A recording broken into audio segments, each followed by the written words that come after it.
Hello friend, let us discuss questions. These questions are related to Lokmanya Bal Gangadhar Tilak, Prime Minister of India and Gulf nations. Let us start. Question number 1. Consider the following statement with reference to Bal Gangadhar Tilak. देखो बाल गंगाधर तिलक इन्हें लोकमान्य बाल गंगाधर तिलक के नाम से भी जानते हैं। क्वेश्चन है, पहला स्टेटमेंट है कि Bal Gangadhar Tilak coined the famous slogan Swaraj is my birth right and I shall have it during the Swadeshi movement.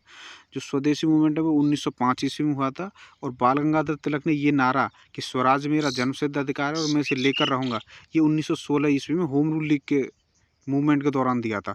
तो पहला तो करेक्ट है नहीं। दूसरा, he helped establishing new English school इन पुणे। इन्होंने पुणे में एक नया इंग्लिश स्कूल खोला था जिसे फर्ग्यूसन कॉलेज के नाम से भी जानते हैं। तो दूसरा सही है। He was imprisoned on charges of sedition in 1908, ये भी सही है। देखो इनको 2 बार सेडिशन चार्जेस के लिए जेल भेजा गया था, एक तो 1897 में, एक 1908 में। 1897 में चापेकर बंधु की हत्या हुई, उसके चापेकर बंधु जो हत्या की थी उसके उसमें था, उससे कनेक्शन था। और ये 1908 में था प्रफुल्ल चाकी और खुदीराम बोस। प्रफुल्ल चाकी ने आत्महत्या कर ली थी, खुदीराम बोस को जो फांसी दी गई थी तो उसको जब ये क्रिटिसाइज कर रहे थे उसके सेडिशन चार्जेस में। तो इसका 2 भी सही है, 3 भी सही है, इसका मतलब सी ऑप्शन करेक्ट है। देखो एक्सप्लेन देखते हैं। Bal Gangadhar Tilak commonly known as Lokmanya Tilak was a leader of Indian independence movement and belong to the extremist fraction. देखो कांग्रेस जो 1907 की सूरत फूट के बाद 2 गढ़ों में बट गई थी। सूरत अधिवेशन जिसकी जो अध्यक्षता है वो रास बिहारी बोस कर रहे थे। तो रास बोस या घोष, ये 2 लोग थे, इनमें से एक थे। तो क्या हुआ था, सूरत फूट के बाद जब एक्सट्रीमिस्ट और ये मॉडरेट्स बन गए थे, नरम दल और गरम दल, तो गरम दल के प्रमुख नेता थे बाल गंगाधर तिलक। ये थे लाल बाल पाल, लाला लाजपत राय, बाल गंगाधर तिलक और बिपिन चंद्र पाल। इसमें से एक अरविंद घोष थे, अरविंद घोष ने संन्यास आश्रम ले लिया था, वो पौंडीचेरी चले गए थे। अच्छा, बाल गंगाधर तिलक इन्होंने शुरुआत में एक मैथ टीचर की तरह काम किया था और इसके बाद इन्होंने फ्रीडम मूवमेंट को ज्वाइन कर लिया था। अच्छा, इन्होंने एक फेमस इंग्लिश स्कूल की स्थापना की जिसे बाद में फर्ग्यूसन कॉलेज कहा गया, तो दूसरा करेक्ट था। अच्छा, इनको कई बार सेडिशन चार्जेस के लिए ट्राई किया गया। इन्होंने 6 साल व्यतीत किए थे मांडले जेल में 1908 से 1914 में।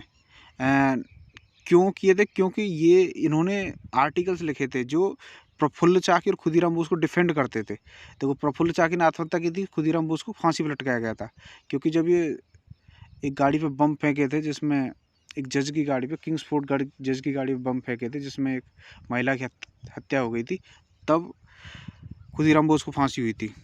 अच्छा, इन्होंने मांडले जेल में ही गीता रहस्य की भी रचना की है। अच्छा, he was one of the founders of all India home rule league along with Annie Besant and Gopal GS Khaparde. He gave the slogan Swaraj is my birth right and I shall have it in 1916। अच्छा देखो, इन्होंने Indian home rule league की स्थापना की थी 1916 ईस्वी में, तभी ये नारा दिया था कि स्वराज मेरा जन्मसिद्ध अधिकार है और मैं इसे पाकर रहूँगा। और इनके बारे में है कि ब्रिटिश अथॉरिटीज़ ने इनको फादर ऑफ इंडियन अनरेस्ट कहा है, भारत में अशांति का जनक।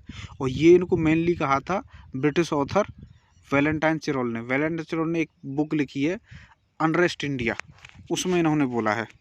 और इन्होंने 2 न्यूज़पेपर पब्लिश किए थे, एक था केसरी और एक था मराठा। जो केसरी था ये मराठी भाषा में पब्लिश हुआ था और मराठा इंग्लिश भाषा में। इन्होंने 2 उत्सव भी मनाने स्टार्ट किए थे, एक था गणेश, एक था शिवाजी। तो जो गणेश फेस्टिवल था और ये शिवाजी फेस्टिवल दोनों महाराष्ट्र में मनाए जाते थे। और इनके बारे में बात करें, देखो इन April 1916 Bal Gangadhar Tilak launch the Indian home rule league with the slogan Swaraj is my birth right and I shall have it. और सितंबर 1916 में एनी बेसेंट ने लॉन्च किया था मद्रास में। अच्छा, he was the first Congress leader to suggest that Hindi written in Devanagari script be accepted as the sole national language of India. इन्होंने पहली बार बोला था कि जो हिंदी है उसको भारत की राष्ट्रीय भाषा का दर्जा मिले, पहले कांग्रेसी लीडर थे।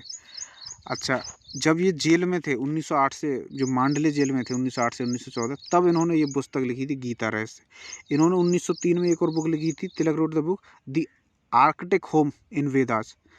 वेदास में आर्कटिक होम, ये भी पुस्तक लिखी है इन्होंने। और इन्होंने ये डेक्कन एजुकेशन सोसाइटी के फाउंडर मेंबर भी थे, founder of the Deccan education society 1884 along with the associate Gopal Ganesh Agarkar and others के साथ। और उन्होंने क्या किया, emphasise the importance of cultural and religious revival to go with the political movements, popular the Ganesh Chaturthi festival in Maharashtra region and propounded the celebration of Shivaji Jayanti on the birth anniversary of monarch Chhatrapati Shivaji. तो इस शिवाजी जयंती और गणेश चतुर्थी भी इन्होंने मनाना स्टार्ट किया था। अभी चलते हैं नेक्स्ट। और 1 अगस्त 1920 को इनकी मृत्यु हो गई थी। नेक्स्ट क्वेश्चन है कि the prime minister of India is the chairman of, अभी जो प्राइम मिनिस्टर इंडिया के अभी वो प्राइम मिनिस्टर नरेंद्र मोदी जी हैं। अच्छा, ये किस किस के चेयरमैन होते हैं? एक तो नीति आयोग के चेयरमैन होते हैं, बिल्कुल सही है, नीति आयोग के चेयरमैन यही है, और CEO अमिताभ कांत हैं, और वाइस चेयरमैन है राजीव सिंह। और बाकी के उनमें देखें तो इंटरस्टेट काउंसिल जिसका 263 आर्टिकल में वर्णन भी है, तो इसके चेयरमैन भी प्राइम मिनिस्टर मोदी जी होते हैं। और नेशनल इंटीग्रेशन काउंसिल जिसकी स्थापना 1961 ईस्वी में हुई थी, इसके चेयरमैन भी प्राइम मिनिस्टर ऑफ इंडिया ही होते हैं। तो इसके 1, 2, 3 तीनों ही सही हैं, इसका मतलब डी ऑप्शन करेक्ट होगा। The prime minister is the chairman of Niti Aayog, national integration council, interstate council and national water resource council, इन सब के चेयरमैन होते हैं। जो नीति आयोग है इसकी स्थापना 2015 में हुई थी एनडीए गवर्नमेंट के द्वारा, और इसने रिप्लेस किया है प्लानिंग कमीशन को। प्लानिंग कमीशन जिसकी स्थापना 1950 में ही हुई थी, और पंडित जवाहरलाल नेहरू इसके प्रथम अध्यक्ष थे, या मतलब प्राइम मिनिस्टर इसके अध्यक्ष होते हैं। अच्छा, अभी में अमिताभ कांत इसके प्रेजेंट CEO हैं, और राजीव सिंह ये इसके वाइस चेयरमैन हैं। और नीति आयोग जिसकी फुल फॉर्म है national institution for transforming India.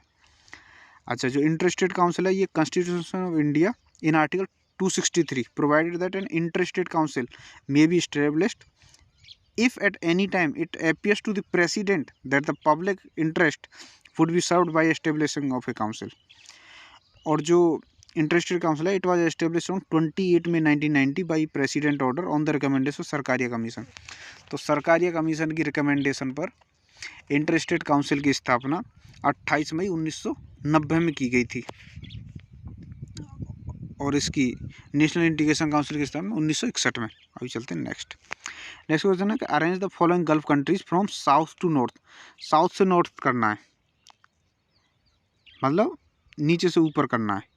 तो देखो बहरीन तो आपका ये सबसे नॉर्थ में हो गया, बहरीन के बाद आपका कतर के बाद UAE। तो सबसे पहले साउथ से चलेंगे, मतलब नीचे से ऊपर, तो UAE, कतर, बहरीन, मतलब 3-2-1 मतलब बी ऑप्शन करेक्ट होगा।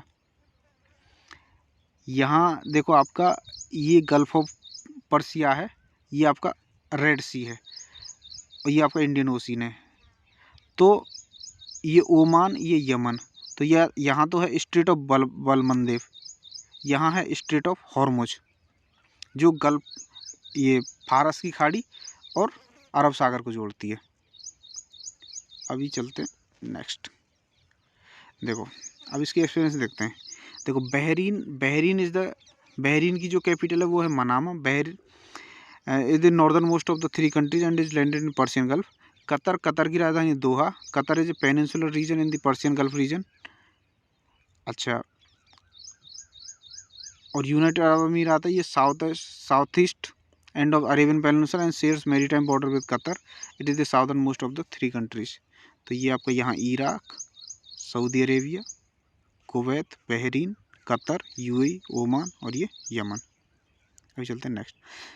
With reference to biodiversity hotspot consider the following statement.